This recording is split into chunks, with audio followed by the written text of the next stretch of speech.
അതെ, ദിലീപേട്ടനെ കാണാൻ വരുമ്പോഴത്തേന് എന്തായാലും പാചകം പഠിക്കണമെന്ന് എനിക്കൊരു ആഗ്രഹം ഉണ്ടായിരുന്നു. പാചകം പഠിക്കാൻ വേണ്ടി മാത്രമായിട്ടല്ലേ ഈ വേഷത്തിൽ വന്നത്. അതെ അതെ. അപ്പൊ അതുകൊണ്ട് ഓക്കെ തുടങ്ങിയേക്കാം.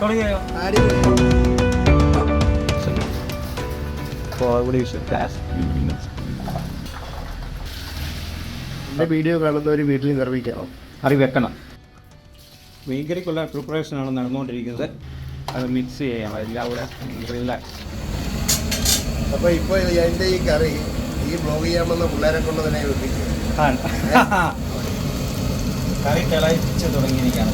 അറപ്പുകളെല്ലാം നല്ല തിളച്ച് തുടങ്ങിയിരിക്കുകയാണ്. അതിനകത്ത് ഇനി ഇച്ചിരി കുഴപ്പമില്ല. ഇനി ഇടുന്നത് കുടംപുളിയാണ്. കുടംപുളി അതിൻ്റെ വെള്ളവും. അപ്പോൾ നമ്മൾ മീൻ ഇടാൻ പോവാണ്. അരപ്പ് ഏകദേശം നല്ല പാകമായിരിക്കുകയാണ്. നമ്മൾ മീൻ ഇട്ട് കൊടുക്കാൻ പോവാണ്.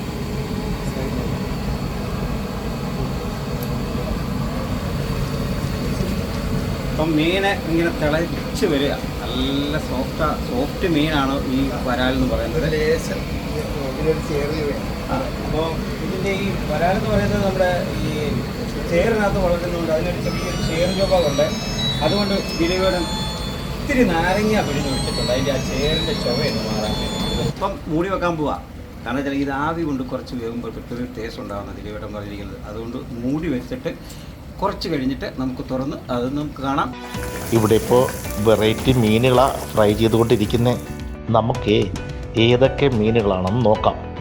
വരാൽ, അടിപൊളി, ചെമ്മീൻ, അയല,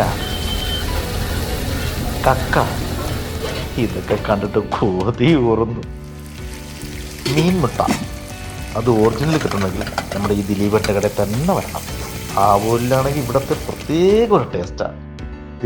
ഇവിടെ ഇരിക്കാനുള്ള നല്ല സൗകര്യമുണ്ട്. മേളിൽ പാൽക്കണിയുണ്ട്. ഒരു കുഞ്ഞു ചാറ്റ് മഴയൊക്കെ ആകുമ്പോൾ എന്ത് രസം എന്നറിയോ. എല്ലാ ശിഷ്യന്മാർക്കും ഒരു സാധനം മാറ്റി വെക്കുന്ന ഇതെല്ലാം പഠിപ്പിച്ചു പൊട്ടപ്പുറത്ത് എത്ര കാണിച്ചത് പൊടിക്കയ്യാൻ മാറ്റി വെച്ചിട്ടുണ്ടെന്ന്. ഇത് ഉണ്ടാക്കാനുള്ള കൂട്ട് മാത്രം പഠിച്ചിട്ട് കാര്യമൊന്നുമില്ല. ഞാൻ കുറച്ചുമ്പോൾ പറയണെങ്കിൽ അതിനൊരു കൈപ്പുണ്യം എന്ന് പറയുന്നത് അതാണ് അത്യാവശ്യം. അതാണ് ദിലീപേട്ടൻ ഏറ്റവും കൂടുതലുള്ളത്. 11-ാം മൈൽ ചേർത്തല, 11-ാം മൈലിൽ നിന്ന് ലെഫ്റ്റിലേക്ക് അർത്തിങ്ങ റോഡ്, ആലപ്പുഴയിൽ നിന്നാണ് വരുമെങ്കിൽ ലെഫ്റ്റിലേക്ക് തിരിയുക, എറണാകുളത്ത് നിന്ന് വരുവാണെങ്കിൽ റൈറ്റിലേക്ക് തിരിയുക. അപ്പോൾ അർത്തിങ്ങൽ റോഡ് ഒരു 300 മീറ്റർ വരുമ്പോഴത്തേക്ക് ലെഫ്റ്റ് സൈഡിൽ കാണുന്ന